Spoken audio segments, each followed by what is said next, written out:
Mradi upo utekelezaji asilimia 49 na kimkataba unatakiwa kukamilika ifikapo mwezi wa 12 tarehe 3.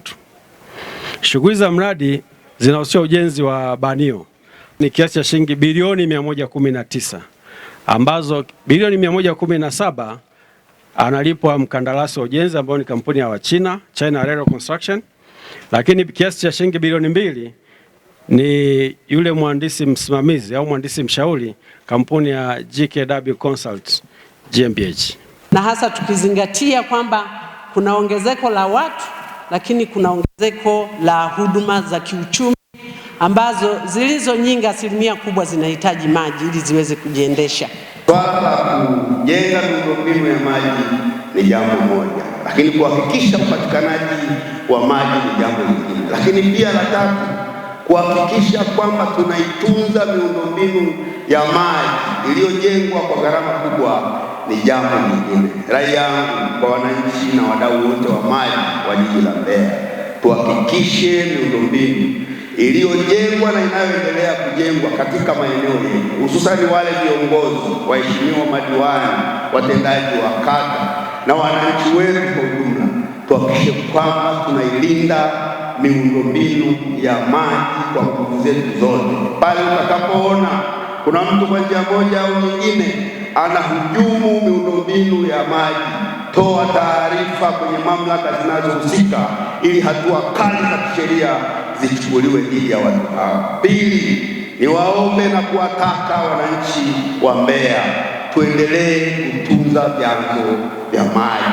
Tumeshuhudia kwa baadhi ya kata wapo wananchi ambao wanachimba mchanga, wanachimba kokoto, wanapasua mawe karibu kabisa na vyanzo vya maji.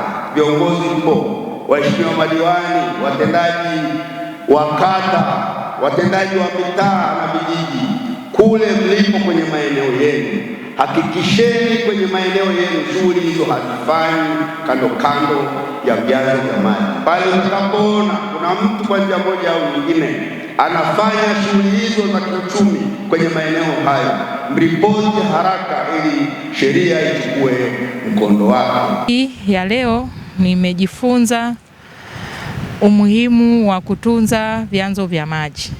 Maji binadamu hatuwezi kuishi wala wanyama hawawezi kuishi. Kwa hiyo lazima tutunze vyanzo vyetu vya maji, tuhakikishe vinakuwa salama, lakini pia tunatoa elimu kwa wananchi kwamba wasichafue vyanzo vya maji wala wasitupe taka kwenye hivyo vyanzo vya maji. Kwamba tunapochafua vyanzo vya maji tunasababisha maji yetu yawe machafu, lakini yawe na tupate magonjwa ambayo yatasababisha kwamba huyu mtu kama nguvu kazi asiweze kufanya kazi vizuri.